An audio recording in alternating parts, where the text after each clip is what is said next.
Hello everyone, welcome back. So last time हम लोगों ने अपना क्वांटम मैकेनिकल मॉडल काफी अच्छे से डिस्कस कर लिया था, बहुत डिटेल के अंदर। और इसके अंदर हमने एक इक्वेशन पढ़ी थी, obviously very very important, Erwin Schrodinger ने दी थी, which is Schrodinger wave equation. Okay, quantum mechanical model basically इसी इक्वेशन पे टिका हुआ है। कहने को छोटी सी है, मगर ऑब्वियसली इसका बड़ा रूप आपने देखा नहीं है। ओके, चलिए जो भी है।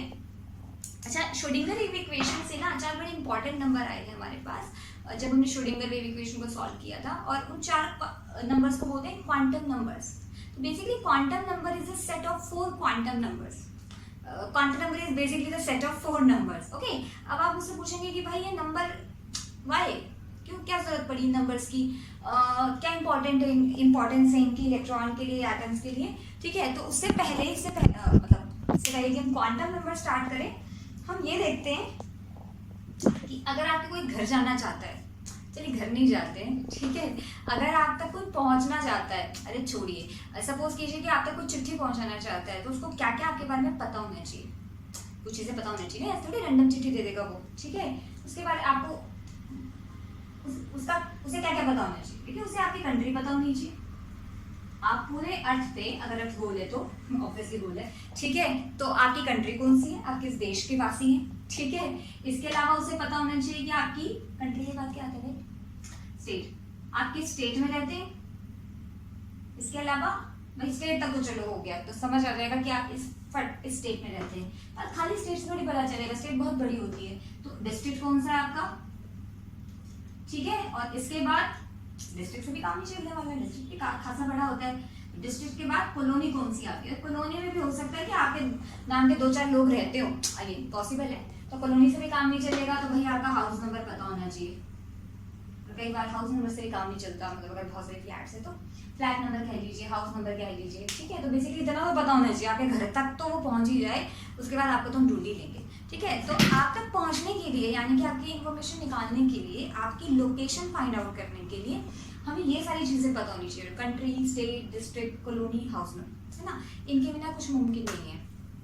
एक भी नंबर गायब तो मुश्किल हो जाएगी। मतलब खैर यहाँ तो ज्यादा दिक्कत नहीं है, पता है कि स्टेट, भाई दिस स्टेट किस कंट्री में लाई करती है। ओके, पर चलिए जो भी है, तो ये एक नंबर्स का सेट है, या बेसिकली ये कुछ वैल्यूज हैं जिनसे आपका पता चल सकता है कि आप कहाँ रहते हैं।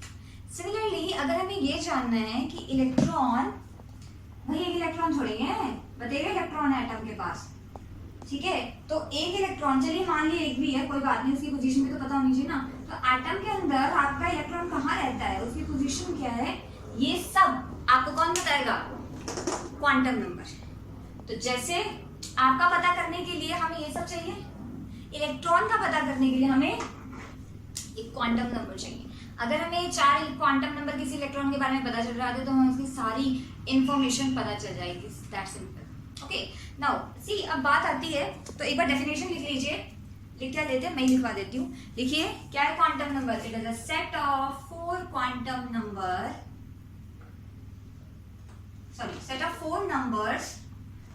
It is set of 4 number with the help of which we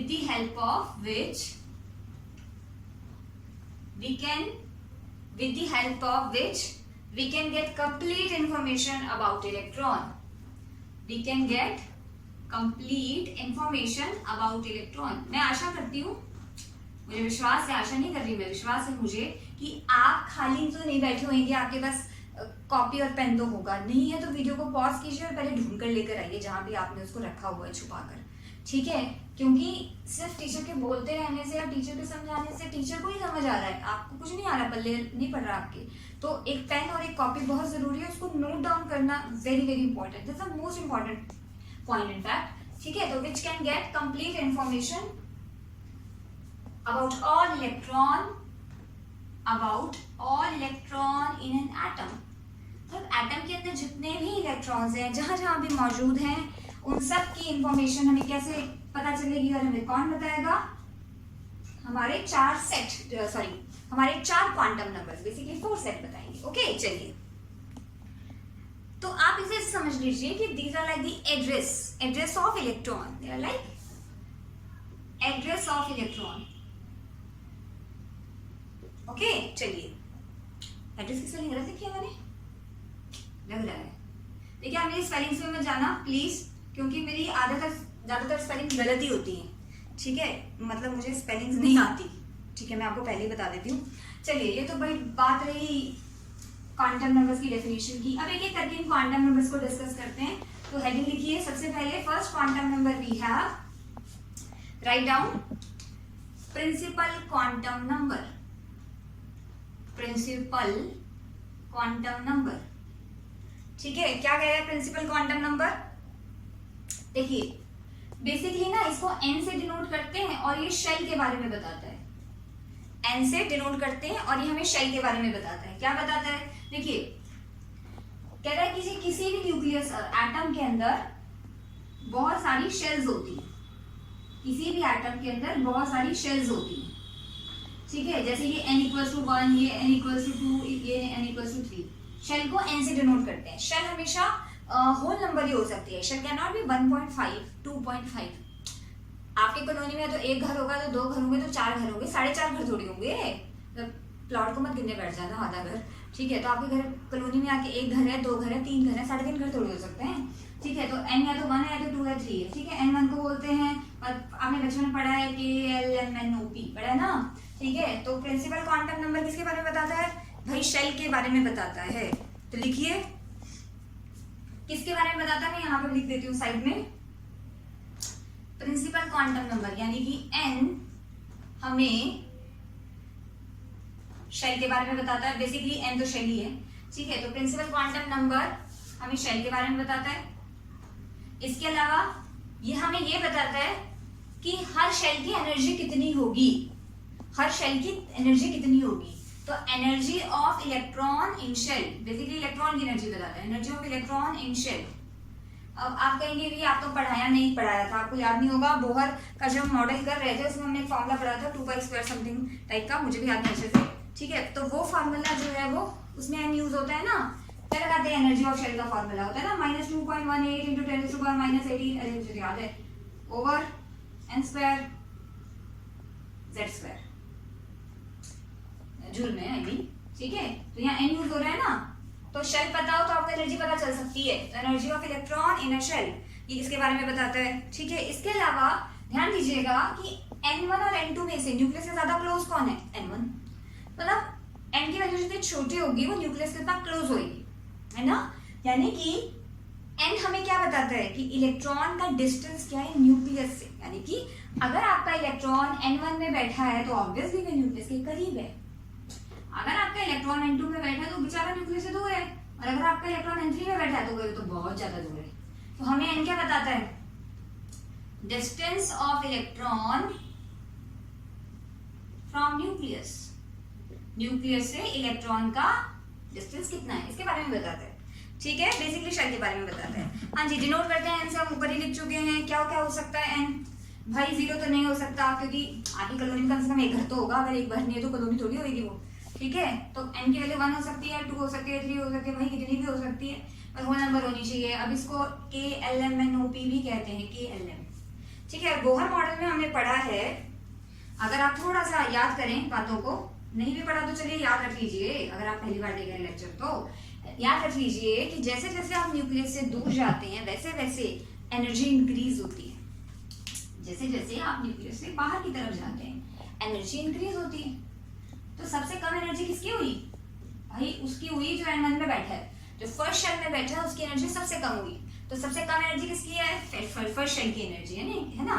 यानी कि अगर इसको ऐसे लिखें, अगर मैं शेल को 1 2 3 4 लिख दूं तो 1 की एनर्जी सबसे कम, देन 2, देन 3, देन 4, ठीक है बात? बिल्कुल सही है, ठीक है। सबसे कम एनर्जी फर्स्ट की है, सबसे ज्यादा तो खैर जो लास्ट शेल होगी उसकी होगी। ओके चलिए, हाँ एक और जरूरी सूचना कि किसी भी शेल में मैक्सिमम कितने इलेक्ट्रॉन हो सकते हैं। तो write down maximum number of electron in shell. अगर कोई nth शेल है तो उसमें कितने इलेक्ट्रॉन हो सकते हैं? भाई उसमें हो सकते हैं 2n²। n क्या है यहाँ पे? Shell number. जैसे अगर आप फर्स्ट शेल की बात कर रहे हैं तो फर्स्ट शेल में कितने होंगे? n की वैल्यू 1 पुट कर लो। सेकंड शेल में कितने होंगे? n की वैल्यू 2 पुट कर लो। तो n यहाँ पे शेल नंबर है, पुट करते जाओ और आंसर निकलता जाएगा, ठीक है। चलिए अब चलते हैं अपने दूसरे क्वांटम नंबर की तरफ, which is azimuthal quantum number या एंगुलर क्वांटम नंबर भी बोलते हैं इसको। ओके, तो चलिए मैं इसे रब कर देती हूँ, स्क्रीनशॉट ले लेना। स्क्रीनशॉट लेने की जरूरत क्या है, खुद ही लिखो, ठीक है, स्क्रीनशॉट लेके तो लिखोगे ही। चलिए, azimuthal quantum number, azimuthal, hope so मैंने स्पेलिंग से लिखी हो, एजिमुथल क्वांटम नंबर, या एजिमुथल के साथ साथ इसको एंगुलर क्वांटम नंबर भी कहते हैं, तो मैं स्लैश करके ही लिख देती हूँ, समय भी बचेगा और मेहनत भी बचेगी। तो एंगुलर क्वांटम नंबर, ये ध्यान दीजिएगा, थोड़ा सा ट्रिकी हो रहा है मामला, ज्यादा नहीं। अच्छा, एक मैं आपको और बता दूं, देखिए जी, क्वांटम नंबर ना, देखिए कुछ चीजें ऐसी होती है ना सब्जेक्ट में जो निहायत ही ईजी होती है, but at the same time important भी होती है। मतलब डबल फायदा, एक तो ईजी है, एक तो इम्पोर्टेंट भी है। तो उन क्वांटम नंबर वही चीज है, इंपॉर्टेंट भी है और इजी भी है। आप थोड़ा सा एक बार पढ़ेंगे आपको याद हो जाएगा, आपको ज्यादा तकलीफ की जरूरत नहीं पड़ेगी, ठीक है। बस आपको टिके रहना है, आपको अच्छे से समझना है। एक बार, पहली बार तो समझना ही पड़ेगा ना। देखिए, एंगुलर या एजिमुथल क्वांटम नंबर क्या बताता है भाई, सब शेल के बारे में बताता है। सब शेल कहाँ से आ गई, शेल तक तो ठीक था, सब शेल क्या है। आप एक बात बताओ, एक कंट्री में क्या सिर्फ आपका घर ही है, अम्बाला, सॉरी, इंडिया एक कंट्री है, क्या उसमें सिर्फ एक घर ही है? अरे बहुत सारी चीजें हैं। एक कंट्री में बहुत सारी स्टेट है, मतलब इतनी नहीं है, जस्ट ड्रॉ कर रही हूँ, बहुत सारी स्टेट्स हैं। एक कंट्री है ना, एक कंट्री में बहुत सारी स्टेट है, बहुत सारी स्टेट्स में बहुत सारी डिस्ट्रिक्ट हैं, और बहुत सारी डिस्ट्रिक्ट में बहुत बहुत बहुत बहुत सारी कॉलोनी है ना, और कॉलोनी में बहुत सारी घर है। जिस तरीके से एक कंट्री में बहुत सारी स्टेट्स है, इसी तरीके से एक शेल में बहुत सारी सब शेल है, यानी कि shell is further divided into lots of sub shell, number of sub shells. Okay, तो हर शेल के अंदर बहुत सारी सब शेल है। कैसे पता करेंगे कि कितनी है? क्या हर शेल के अंदर सेम सब शेल है? बिल्कुल नहीं। क्या उनकी एनर्जी सेम है? बिल्कुल नहीं। क्या उनके अंदर इलेक्ट्रॉन सेम है? बिल्कुल नहीं। ठीक है, तो देखते हैं क्या होता है ये। देखिए, विद इन सेम शेल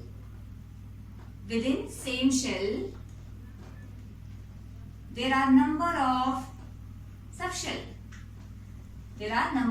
जिसको हम L, कैपिटल L नहीं है, स्मॉल L है। ध्यान से देखिए, कैपिटल L नहीं लिखते, कैपिटल L का तो मतलब ही चेंज हो जाता है। ठीक है, within same shell there are number of subshells. ठीक है, क्या फॉर्मूला होगा जी? देखिए, L जो होगा ना, किसी भी शेल में कितनी सबशेल हो सकती हैं, यानी कि देखिए, नंबर ऑफ सबशेल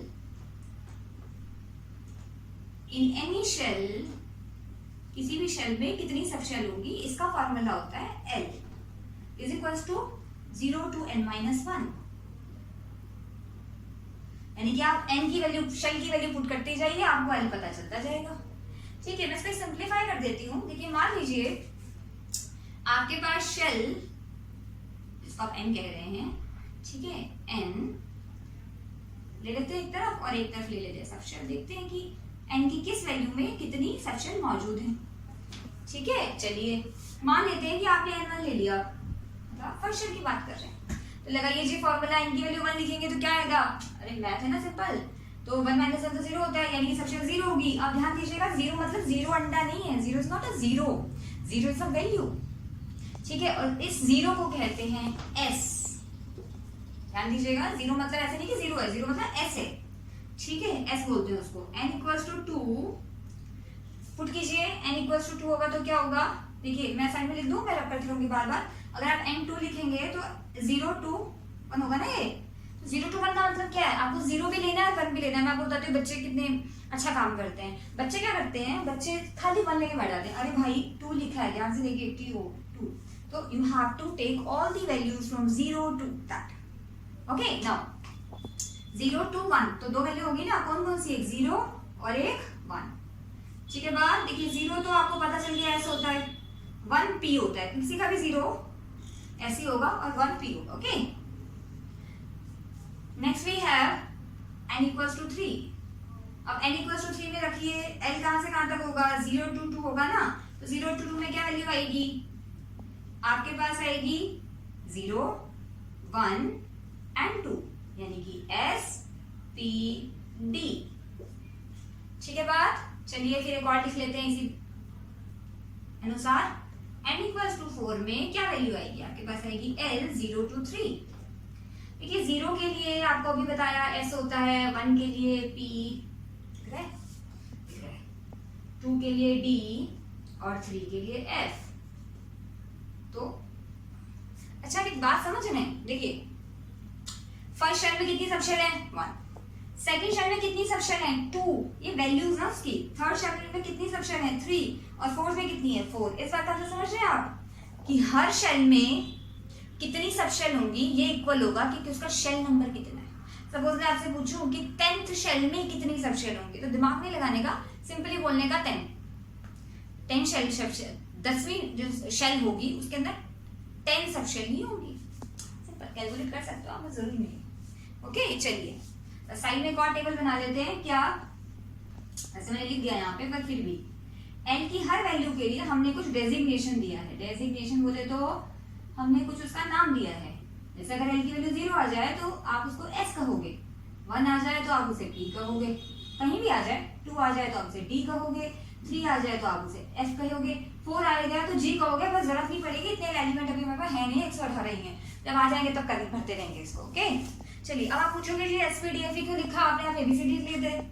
देखिए ऐसा है कि स्पेक्ट्रल लाइन में हम पहले, अब नहीं शायद, ठीक है, पहले जब हम स्पेक्ट्रम बनाते थे तो हमारे पास लाइंस आती थी। अभी भी बनाते हैं स्पेक्ट्रम, ऐसी बात नहीं है। तो जब हमने स्पेक्ट्रम बनाया और कुछ लाइन आई तो उन लाइन का कुछ तो नाम रखना था, तो हमने उनका नाम रख दिया। मे भी इसकी और कोई भी फर्दर एक्सप्लेनेशन हो, पर जितना मुझे पता है, ठीक है, तो हमने उन लाइंस का ना कुछ नाम रख दिया। तो उनका नाम था sharp, diffusion, fundamental principle, fundamental principle. तो इसी के नाम पे, उसी की याद में हमने एसपीडीएफ रख दिया। ठीक है, तो एस का मतलब शार्प, इसका इससे कोई मतलब नहीं है वैसे, ठीक है। पी मतलब प्रिंसिपल, पर मैं आपको बता रही हूँ कि नाम आया कहां से, डिफ्यूज्ड एंड फंडामेंटल। यहां मत लिख दे बैठ जाना, फंडामेंटल। सही है बात। आपको बस इतनी बात ध्यान रखनी है कि एल की किस वैल्यू को क्या कहा जाता है। चाप मत कह देना, एस, ठीक है। इसे मिटाई देते हैं, आप कुछ गलती समझ लेंगे, ठीक है। चलिए भूल जाइए। ओके, तो इस बात से क्या समझ आया हमको? तो लिख लीजिए। दिस मीन्स, खुद लिखिए, this means the total number of subshell, this means the total number of subshell present in any shell is equal to shell number.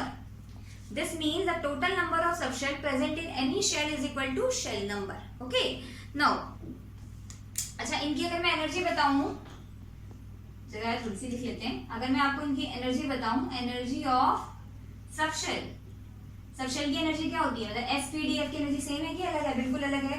देखिए एस की एनर्जी सबसे कम होती है, then P, then D, then F. तो इस तरह जब आप मूव करेंगे तो एनर्जी इंक्रीज करेगी। इस तरह जब आप मूव करेंगे तो एनर्जी इंक्रीज कीजिएगा, याद रखिएगा। ओके, नाउ इसको थोड़ा सा बना के दिखा देते हैं कि एटम के अंदर दिखता कैसा होगा। देखिए जो मैं आप पिक्चर बता रही हूँ वो एक्यूरेट नहीं है, एक्यूरेट हो भी नहीं सकती, बोर्ड पे बताना मुमकिन नहीं है, ठीक है। आप इसे 3D में ही देख पाएंगे, बट फिर भी जितना पॉसिबल होता है ड्राइंग तो कर सकते हैं ना। देखिए मान लीजिए आपका न्यूक्लियस है, और न्यूक्लियस के बाद आपका पहला शेल आएगा ना। याद कीजिए पहला शेल में कितनी सबशेल है? एक, उसका नाम 0 है, ठीक है, एक। तो ये रही आपकी ये, ओके। तो ये n इक्वल्स टू 1 के लिए है, n इक्वल्स टू 1। उसका नाम क्या है? एस है इस बेचारी का नाम, देखिए ना, ठीक है। नेक्स्ट हमारे पास थोड़ी सी दूरी पे, अब याद कीजिए सेकंड शेल में कितनी सबशेल हैं? 2। क्या क्या नाम होंगे? एस और पी उनके नाम है। तो भाई पहले तो 2 सबशेल ड्रॉ कर दो। ध्यान दीजिएगा इसमें डिस्टेंस कम है क्योंकि ये बिलोंग तो एक ही शेल को कर रहे हैं ना, बिलोंग तो सेम शेल को कर रहे हैं, तो डिस्टेंस थोड़ा सा कम रखिए। इसको क्या कहेंगे आप इस पूरे को? भाई ये n इक्वल्स टू 2 है, n इक्वल्स टू 2 है, और इनमें से एक ऑब्वियसली पहली वाली ऐसे है, दूसरी वाली p है, ठीक है बात। नेक्स्ट चलते हैं। अब याद कीजिए थर्ड शेल में कितनी सबशेल्स हैं? 1 2 3, थोड़ी 2 3 4 ऐसा मत करना, ये नंबर्स हैं, 1 2 3 3 नंबर है। कौन कौन से? एसपीडी। तो 1 2 3। ये किसके लिए है? ये n इक्वल्स टू 3 के लिए है। कौन कौन सी है? S P D। सही है बात? थोड़ा और आगे चलते हैं। याद कीजिए फोर्थ शेल में कितनी सब शेल हैं? 4 हैं। 1 2 3 4। ये बड़ी ना दी, कोई बात नहीं। n equals to 4। तो कौन कौन सी है? S P D F। याद रहेगा? तो हर शेल जो है वो फर्दर सब शेल में डिवाइडेड है। ओके, और कैसे पता चलता है? From this formula. Okay, next चलते हैं अपने नेक्स्ट क्वांटम नंबर की तरफ, which is magnetic quantum number. So write down, heading डालिए, इसे रब कर देते हैं। देखिए मैग्नेटिक क्वांटम नंबर। देखिए आपको पता होगा, अगर आपने थोड़ी सी फिजिक्स पढ़ी है, तो जब भी कोई चार्ज पार्टिकल मूव करता है ना, तो वो एक फील्ड क्रिएट करता है। पता होगा आपको, जब आप एक चार्ज पार्टिकल मूव करता है तो एक फील्ड क्रिएट करता है ना। सपोज कीजिए, अरे इलेक्ट्रॉन ही ले लो, बाकी वो भी तो चार्ज पार्टिकल है। इलेक्ट्रॉन मूव करेगा तो एक फील्ड क्रिएट करेगा, इलेक्ट्रिक फील्ड। और इस इलेक्ट्रिक फील्ड के इन्फ्लुएंस में एक नई फील्ड जनरेट होगी इलेक्ट्रिक फील्ड की वजह से, और वो होगी मैग्नेटिक फील्ड। ये इसकी अपनी मैग्नेटिक फील्ड है, इंटरनल मैग्नेटिक फील्ड बोल दो, इंटरनल मैग्नेटिक फील्ड इसकी अपनी है ये। ठीक है, होता क्या है, जब आप इस इंटरनल मैग्नेटिक फील्ड में, या बेसिकली एटम के पास, जिसके पास इंटरनल मैग्नेटिक फील्ड तो अपनी पहले से है ना, घूम रहा है वो। होता क्या है, जब आप इसमें कोई एक्सटर्नल मैग्नेटिक फील्ड लगाते हैं बाहर से, जब आप कोई एक्सटर्नल मैग्नेटिक फील्ड लगाते हैं तो हमारी क्या चेंज होता है? हमारी जो सब शेल्स हैं वो बेचारी फिर ब्रेक हो जाती है, स्प्लिट कर जाती है। मतलब अभी तो शेल किसमें स्प्लिट हुआ? सब शेल। अब सब शेल किसमें स्प्लिट होएगा? ऑर्बिटल में। ठीक है, तो वहां से कंसेप्ट आता है हमारा इसका, एक्सटर्नल मैग्नेटिक फील्ड जब हम लगाते हैं। ठीक है, पर चलिए छोड़िए, तो बात की बात है, पहले हम अपना क्वांटम नंबर डिस्कस कर लेते हैं। Magnetic quantum number, magnetic quantum number denote करते हैं इसको m, या कई बार इसको ml भी कह देते हैं। देखिए ml तो थोड़ा कम ही प्रयोग करते हैं, बट आपको पता होना चाहिए। तो मैग्नेटिक क्वांटम नंबर क्या बताता है कि भाई किसी शेल, सब शेल में कितनी ऑर्बिटल्स हैं। तो क्या बताता है? Number of orbitals in a sub shell. किसी सब शेल में कितनी ऑर्बिटल होगी। फॉर्मूला बड़ा सिंपल सा है, कह रहा जी हम इसे डिनोट करते हैं, और फॉर्मूला होता है इसका -L2 + L। -L2 + L इसका फॉर्मूला होता है। कैसे निकालेंगे, एक बार निकाल के देखते हैं। ओके, तो लिखते हैं फिर सब शेल, और देखते हैं कि उसके अंदर कितनी ऑर्बिटल्स होंगी। ऑर्बिटल्स, ऑर्बिटल्स को डिनोट करते हैं हम। कुछ ज्यादा रंगीन हो गया है ना, कोई बात नहीं, चलता है, अच्छी बात है।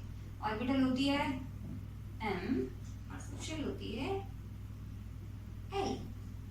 ओके, चलिए मान लेते हैं कि आप पहली सब शेल की बात कर रहे हैं, मतलब आप ले रहे हैं कि भाई s सब शेल है। s कब होगा? जब l की वैल्यू 0 होगी तब s होगा, ये जानते हैं आप। तो ऑर्बिटल उसमें कितनी होंगी? देखिए अगर आप l 0 रखे तो -0 + 0 0 ही होता है, 0 ही रहेगा। अब अगर आपकी l की वैल्यू 1 हो, यानी कि आप p सब शेल की अगर बात कर रहे हैं, तो ध्यान से देखिएगा, मैं रब कर रही हूँ इस वाली बात को। ऐसे सिंपल मैथ आप कर लेंगे, बट फिर भी देखिए, अगर आप l की वैल्यू 1 रख दें तो m कितना होगा? -1 2 + 1। अब -1 और +1 के बीच में कितने नंबर आते हैं? एक ही आता है, 0। ठीक है, तो हमारे पास ये हुआ -1 0 + 1। तो देखिए 3 नंबर आ रहे हैं, कौन कौन से? -1 0 + 1। अच्छा, 0 का मतलब समझ रहे हैं आप? एक ऑर्बिटल है, एक ऑर्बिटल है। और इसका मतलब समझ रहे हैं? गिनने नहीं बैठ जाना, मतलब काउंट सम नहीं करना इनका। 1 2 3 कितने नंबर आए? 3, यानी कि 3 ऑर्बिटल हैं। चलिए अब चलते हैं नेक्स्ट। n की l की वैल्यू, अच्छा नीले पेन से लिख रहे हैं। अगर l की वैल्यू 2, आप खुद कीजिए, पॉज करिए वीडियो को, खुद कीजिए, समझ गए ना बात? l = 2 के लिए क्या होगा? -2। अब देखिए खुद कीजिए, l की वैल्यू अगर 2 होगी तो m की वैल्यू क्या होगी? -2 से +2। तो कौन कौन सा नंबर आते हैं सारे लिख देते हैं हम। -2 -1 0 +1 +2। कितने नंबर हुए? 5 हो गए ना, 1 2 3 4 5, यानी कि वी हैव 5 ऑर्बिटल्स। कई बच्चे ना इसको जोड़ने बैठ जाते हैं, भाई जोड़ना नहीं है, सम नहीं करना, ठीक है। सम वैसे भी 0 आने वाले हैं अगर आप सम करने बैठ गए तो। आप you have to just count the numbers, मतलब कितने नंबर है टोटल, 1 2 3 4 5, तो 5 ऑर्बिटल लिया, ओके। अच्छा मैं आपको एक बात तो बताना भूल गई, अच्छा डी है, गलती से लिख दिया। Similarly if L is 3 then it will be F and we will have for L equals to 3 and should be -3 to +3, so count the total numbers in between these. See आपको in between नहीं count करने, आपको ये भी count करने हैं, तो -3 -2 -1 0 +1 +2 +3, तो how many numbers we have, 1 2 3 4 5 6 7, 7 orbitals लिया, सही है बात। चलिए भाई जी तक तो हम करेंगे नहीं, इतना बहुत है।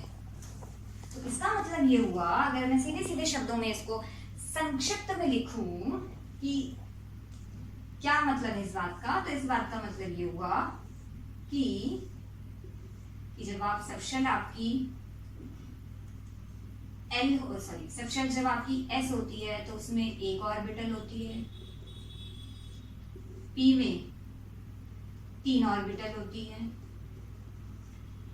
D में 4 ऑर्बिटल होती है, सॉरी 5 होती है, गिनती गाने लग गए, और F में 7 ऑर्बिटल होती है, सही है बात। चलिए ठीक है, आपको याद रखना है तो आप ऐसे याद रख सकते हैं, वैसे तुक्के की जरूरत नहीं पड़ेगी आपको, कंसेप्ट आपको समझ आ गया। पर अगर आपको याद रखना है तो आप ऐसे याद रख सकते हैं कि नंबर ना ऑड आ रहे हैं, है ना।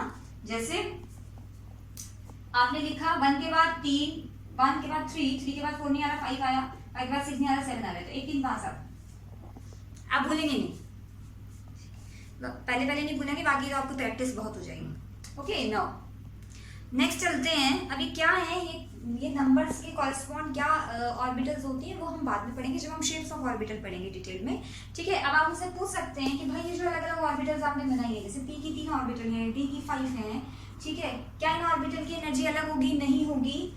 ध्यान से सुनिएगा, एक ही सबशेल की जो ऑर्बिटल्स होती है उनकी एनर्जी सेम होती है। The orbitals belonging to same subshell have same energy. हाँ अगर कुछ कंडीशन चेंज कर दे तो द एनर्जी में चेंज, बट वो कंडीशन लगा नहीं रहे। ओके तो नोट लिखिए, नोट लिखिए all the orbitals of same subshell have same energy. All the orbitals of same subshell have same energy. ठीक है, और ऐसी ऑर्बिटल जिनकी एनर्जी सेम हो उनको बोलते हैं डीजेनरेट ऑर्बिटल्स। लिख लीजिए क्या नाम है, डीजेनरेट। सही है स्पेलिंग, डाउट नहीं करना, मेरे को इसकी स्पेलिंग आती है। डीजेनरेट ऑर्बिटल्स क्या होगी, डीजेनरेट ऑर्बिटल ऐसे ऑर्बिटल्स जिनकी एनर्जी सेम हो। अब बताइए में से कौन सी डीजेनरेट होंगी, देखिए एनर्जी तो उसी की सेम होगी ना जो सेम सबशेल को बिलोंग कर रही है, तो जो P को बिलोंग कर रही है इन तीनों की एनर्जी आपस में सेम। ये तो बेचारा किससे कंपेयर करे, कल्ला बैठा है। इन पांचों की एनर्जी आपस में सेम, इन दोनों की अलग है, PD की एनर्जी अलग है, और इन सातों की एनर्जी आपस में सेम। तो लिखिए orbitals of same subshell, orbitals of same subshell को ही बिलोंग करेंगे, सबशेल ही चेंज कर देंगे आप, एनर्जी तो अपने आप चेंज हो जाएगी क्योंकि अलग अलग सबशेल की एनर्जी अलग अलग होती है। तो orbitals of same subshell having equal energy, having equal energy, समझ आ रही है आपको बात। तो कोई डिफरेंस नहीं है, P की जितनी भी ऑर्बिटल है 3 ही है, उन सब +1 0 -1 उन सब की एनर्जी सेम ही होगी। बाद में इसे भी हम बोलेंगे कि भाई ये भी चेंज होती है, पर अभी नहीं घबराना, अभी नहीं चेंज हो रही, जब होएगी बता देंगे। ओके चलो लिख ही देते हैं कब होएगी चेंज। तो नोट डालिए फिर दोबारा एक और, यहाँ के बाद यहाँ देखिए नोट लिखिए। कह रहे जी अभी आपको याद है, थोड़ी देर पहले आपको बताया था कि इलेक्ट्रॉन जब रिवॉल्व करता है अराउंड द न्यूक्लियस, क्योंकि वो चार्ज पार्टिकल है तो उसकी कोई इलेक्ट्रिक फील्ड जनरेट होती है, और उस इलेक्ट्रिक फील्ड के इन्फ्लुएंस में मैग्नेटिक फील्ड जनरेट होता है, इंटरनल मैग्नेटिक फील्ड होता है। अगर आपको एक्सटर्नल मैग्नेटिक फील्ड लेकर आते हैं, ठीक है, तो हमारी जो सबशेल्स हैं वो ऑर्बिटल में कन्वर्ट हो जाती है, मतलब subshells further divided into the orbitals.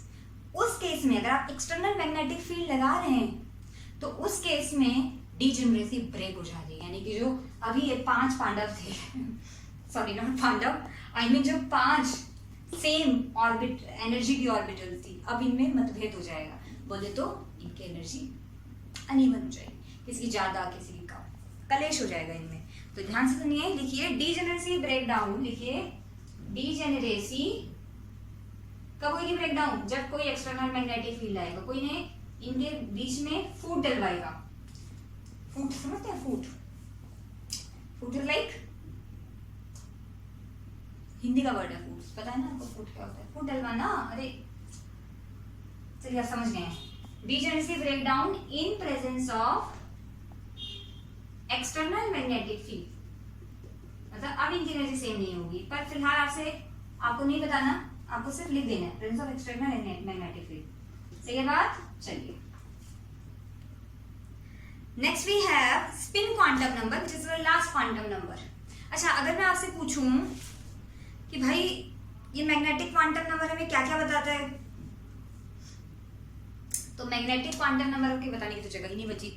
Magnetic quantum number हमें क्या क्या बताता है? तो ये हमें नंबर ऑफ ऑर्बिटल्स के बारे में बताता है, और ये बताता है कि जब आप एक्सटर्नल मैग्नेटिक फील्ड अप्लाई करेंगे तो देखिए होता क्या है, जब आप एक्सटर्नल मैग्नेटिक फील्ड अप्लाई करते हैं तो जो इलेक्ट्रॉन्स हैं वो अलग अलग दिशाएं में चले जाते हैं, दिशाओं में नहीं गएंगे, वो अपनी अलग अलग ओरिएंटेशन ले लेते हैं।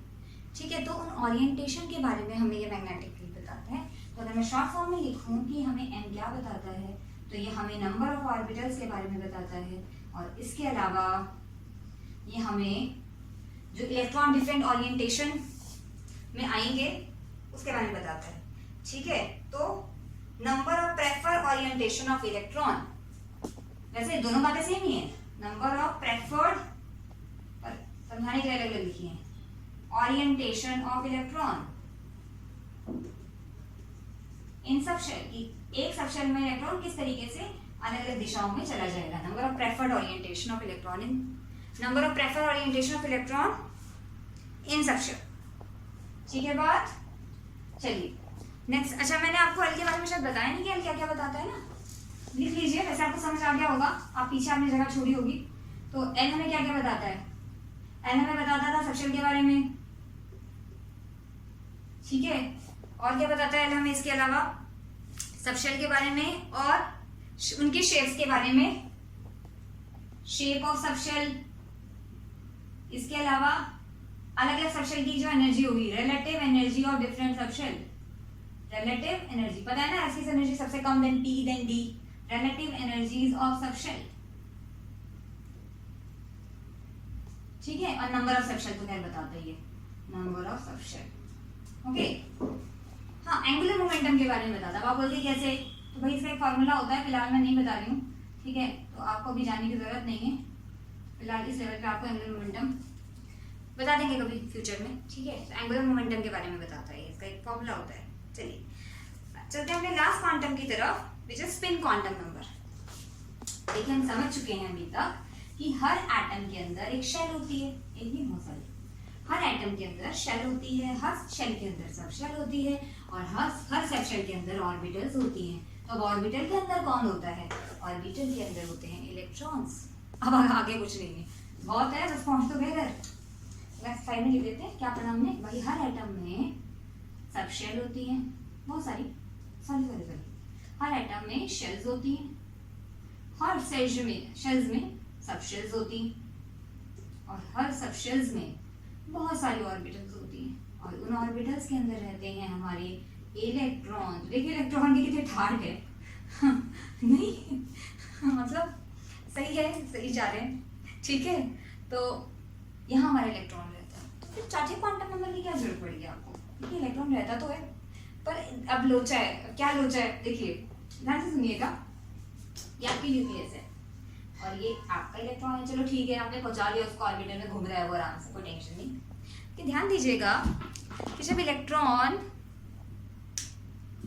किसी एटम में मूव करता है, देखिए पाथ फिक्स्ड नहीं है, मैंने फिक्स्ड बनाया, पाथ फिक्स्ड नहीं है, पर समझाने के लिए।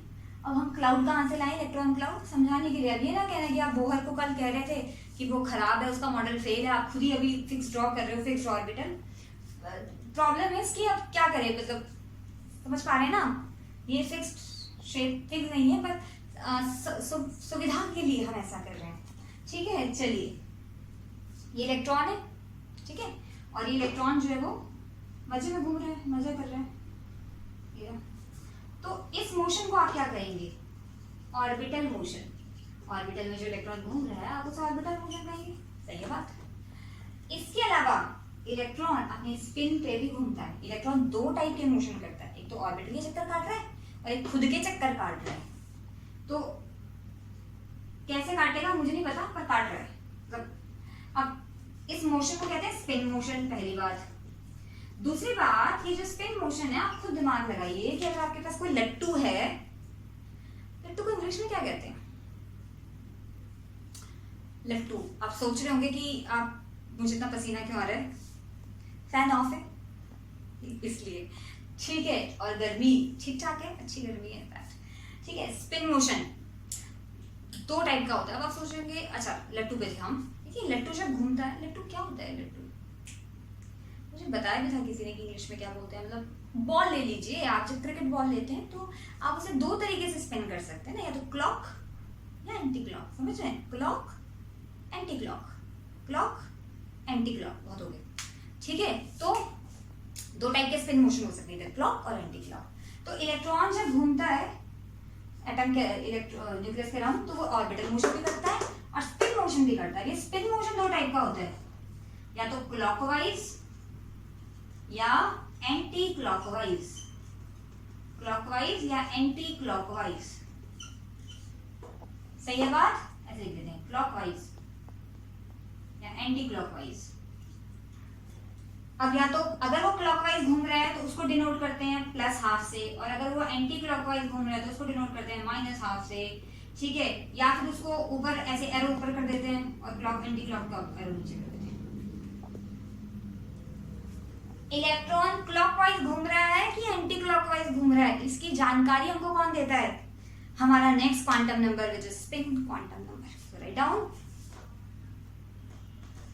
Spin quantum number, S, MS भी बोलते हैं, कम बोलते हैं, जनरली एस बोलते हैं। स्पिन क्वांटम नंबर में किसकी जानकारी देता है? It determine the spin off electron, determine the spin off electron in N orbital, it determine the spin off electron. अब आपको बात समझ आई? पता नहीं आपको बताया था कि नहीं बताया था, मैंने आपको नहीं बताया था, याद नहीं आ रहा। देखिए एक ऑर्बिटल में से दो इलेक्ट्रॉन रह सकते हैं, क्या आपको इस बात की जानकारी है? नहीं है तो कोई बात नहीं, आगे पॉली जी आएंगे, पॉली एक्सक्लूजन प्रिंसिपल लेके, वो हमें बताएंगे, पॉली एक्सक्लूजन प्रिंसिपल, वो हमें बताएंगे कि एक ऑर्बिटल के अंदर सिर्फ दो इलेक्ट्रॉन रहते हैं। एक कमरे के अंदर दो बंदे रहते हैं, एक ऑर्बिटल के अंदर दो इलेक्ट्रॉन रहते हैं, सिर्फ दो इलेक्ट्रॉन। किसी की भी ऑर्बिटल हो, सोने चांदी लोहे जिस मर्जी की ऑर्बिटल हो, एक ऑर्बिटल में दो इलेक्ट्रॉन रहते हैं, बस, तीसरे की जगह नहीं है। आप समझ पा रहे हैं कि क्यों ही दो इलेक्ट्रॉन रहते हैं? भाई दो ही तो स्पिन है इलेक्ट्रॉन की। अब अगर वो घूम रहा है ऑर्बिटल में तो वो या तो क्लॉक होगा या तो एंटी क्लॉक होगा। तो जो तीसरा इलेक्ट्रॉन आएगा वो बेचारा कौन सी स्पिन लेके आएगा? क्लॉक भी चली गई किसी को, एंटी क्लॉक भी मिल गई किसी को, तो वो नहीं आएगा। तो क्योंकि दो ही स्पिन पॉसिबल है इसीलिए दो ही इलेक्ट्रॉन पॉसिबल है। तो अगर मैं ऑर्बिटल को एक ऐसे बक्स, कमरा बोलती हूँ मैं इसे, कमरे से ड्रॉ करूँ, अगर ये हमारी एक ऑर्बिटल है, ऐसे नहीं दिखती ऑर्बिटल एक्चुअली ना, ऐसे लिखते हैं। अगर आपकी एक ऑर्बिटल है तो आपका इलेक्ट्रॉन, एक क्लॉक है एक एंटी क्लॉक है, तीसरा तो कह रही नहीं, तो एक इलेक्ट्रॉन आपका ऊपर की तरफ है क्लॉकवाइज डायरेक्शन में, और दूसरा आपका स्पिन कर रहा है नीचे की तरफ एंटी क्लॉकवाइज डायरेक्शन में, तो तीसरे की तो जगह बची नहीं। ठीक है, तो ध्यान दीजिए, स्पिन है एस, स्पिन क्वांटम नंबर जिसको एस बोला है, वो या तो +½ हो सकता है या -½ हो सकता है, कुछ और पॉसिबल ही नहीं है। क्लॉकवाइज जा रहा है तो +½ कहेंगे, एंटी क्लॉक जा रहा है तो -½ कहेंगे। वैसे मैं आपको बता चुकी हूँ कि इसको इधर और इसको ऐसे डिनोट करते हैं। सही है। नाउ बेसिकली जो स्पिन क्वांटम नंबर होता है मैग्नेटिक प्रॉपर्टी ऑफ सब्सटेंस को एक्सप्लेन करता है। ठीक है, तो लिख लेते हैं, लिखिए, spin quantum number explain magnetic property of element, magnetic property of element.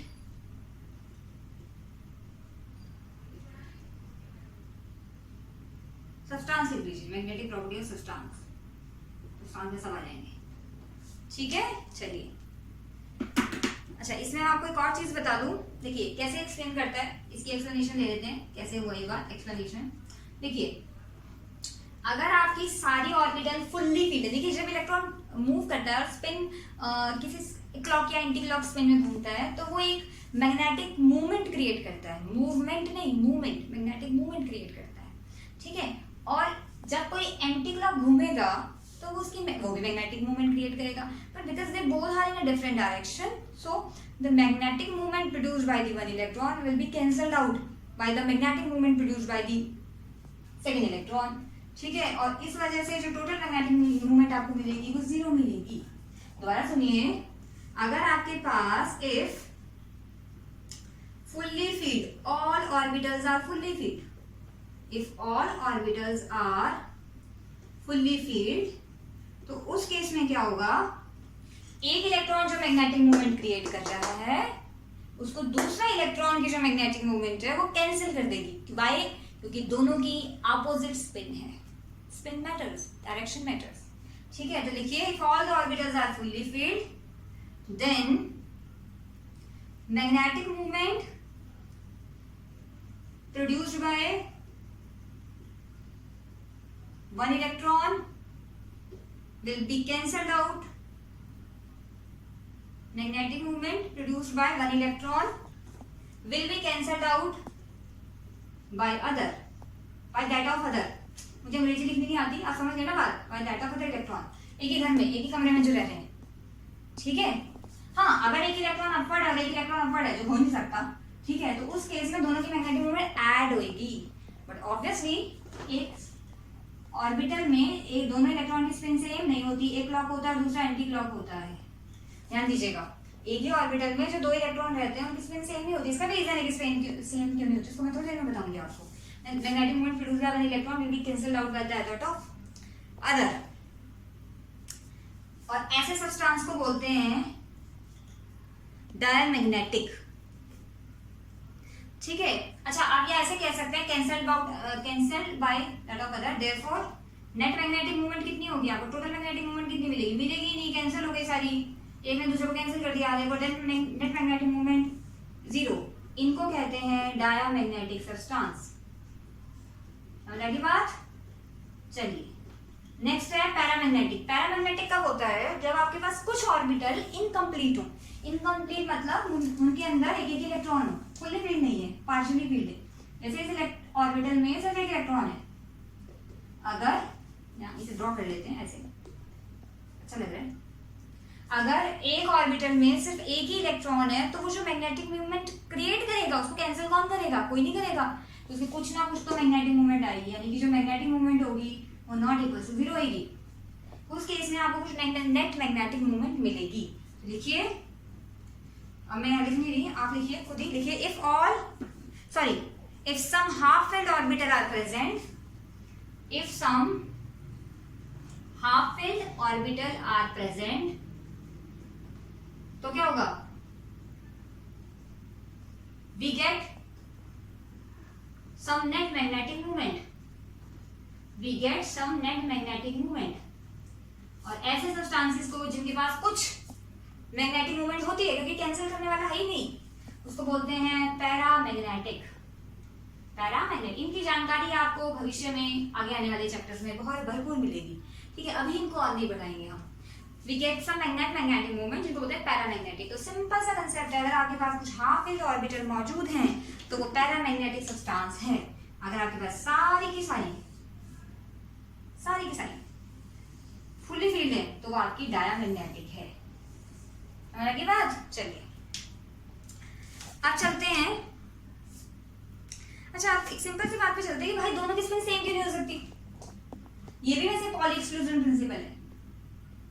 भाई पॉली एक्सक्लूजन प्रिंसिपल है तो उसको पॉली एक्सक्लूजन प्रिंसिपल में डिस्कस करें या इसी में डिस्कस करते हैं। चलिए छोड़िए, ठीक है, या चलिए बता ही देते हैं। पॉली को दोबारा पढ़ लेंगे, क्या जा रहा है, रिवीजन हो जाएगी। मैं आपको थोड़ा जल्दी से बता देती हूँ, मैं बहुत डिटेल में नहीं जाने वाली, समय हो रहा है। क्योंकि देखिए पॉली एक साइंटिस्ट होते थे, उन्होंने कहा कि भाई कह रहे जी कोई दो इलेक्ट्रॉन पूरे एटम के अंदर, कोई दो इलेक्ट्रॉन ऐसे नहीं होने चाहिए जिनके सारे के सारे क्वांटम नंबर मैच करें। No two electron in an atom can have a same set of 4 quantum number. आगे पढ़ेंगे हम, कोई बात नहीं, चिंता की जरूरत नहीं, ठीक है। आप इसे ऐसे समझिए कि आपके स्कूल में एक रूल होता है, आपको बताया नहीं जाता, आपके स्कूल में एक रूल होता है। रूल ये होता है कि भाई एक क्लास में, क्लास एक एटम है, क्लास एक एटम है, एक क्लास में दो बच्चे ऐसे नहीं हो सकते जिनका रोल नंबर सेम हो सकता है? नहीं हो सकता। दोबारा सुनिए, रूल क्या है? रूल ये है कि एक क्लास में ऐसे दो बच्चे नहीं हो सकते जिनका रोल नंबर सेम हो। ठीक है, यही रूल कुछ इस तरीके से है कि एक एटम में दो इलेक्ट्रॉन ऐसे नहीं हो सकते जिनके सारे के सारे क्वांटम नंबर मैच करें। ठीक है, मान लीजिए कि एक क्लास है जिसमें एक ए रह रहा है, एक बी रह रहा है, तो एक और ए है, उनका नाम सेम है, दोनों का फादर नेम भी सेम है, अज्यूम कर लेते हैं, और दोनों का पता भी सेम है, तो भाई उनका रोल नंबर तो अलग ही होगा ना, मतलब उनकी सारी की सारी इंफॉर्मेशन सेम नहीं है। सिमिलरली एक इलेक्ट्रॉन, दो इलेक्ट्रॉन ऐसे नहीं हो सकते जिनके सारे के सारे क्वांटम नंबर सेम हो। ठीक है, अब मान लीजिए कि आपके पास एन भी सेम आ गया, मतलब सेम शेल को बिलोंग कर रहे हैं, कोई बात नहीं, आपके दो इलेक्ट्रॉन है, सेम शेल को बिलोंग कर रहे हैं, कोई बात नहीं, सेम सब शेल को बिलोंग कर रहे हैं, कोई बात नहीं, सेम ऑर्बिटल को बिलोंग कर रहे हैं, कोई बात नहीं, मगर अगर वो एक ऑर्बिटल में हैं तो उनकी स्पिन अलग ही होगी, क्योंकि बाकी तो सब कुछ सेम कर देना आपने, कुछ तो अलग करोगे। ठीक है, अगर वो सेम ऑर्बिटल है, सेम ऑर्बिटल में है, तो उनकी स्पिन डिफरेंट होगी। अरे भाई, सबको थोड़ी सेम हो सकता है? तो एक क्लॉक जा रहा है तो एक को एंटी क्लॉक जाना पड़ेगा, यानी कि सारी की सारी चीजें सेम नहीं हो सकती। इफ एन भी सेम है, एल भी सेम है, और ऑर्बिटल भी सेम है, एन एल और एम भी सेम है, तो भाई स्पिन तो अलग होगी।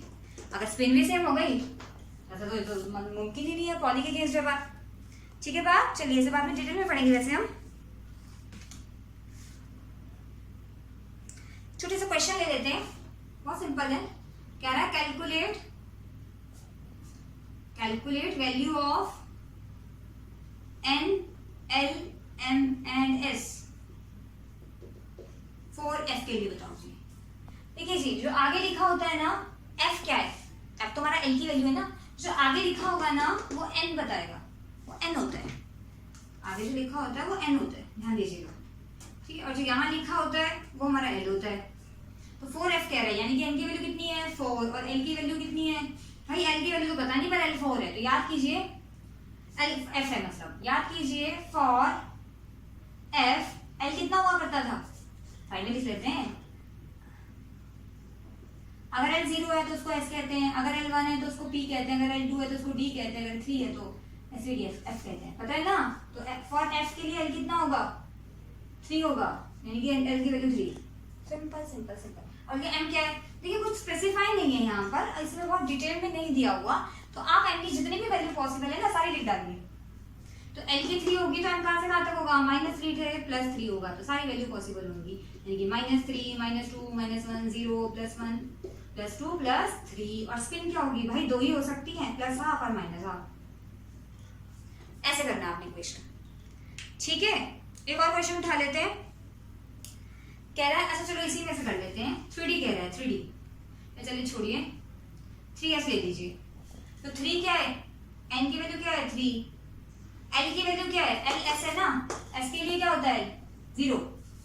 ठीक है, तो l की वैल्यू 0 है, m की वैल्यू भी 0 आएगी, स्पिन तो भाई 2 हो सकती है, +½ या -½ ऐसे करना है। समझ गए आप?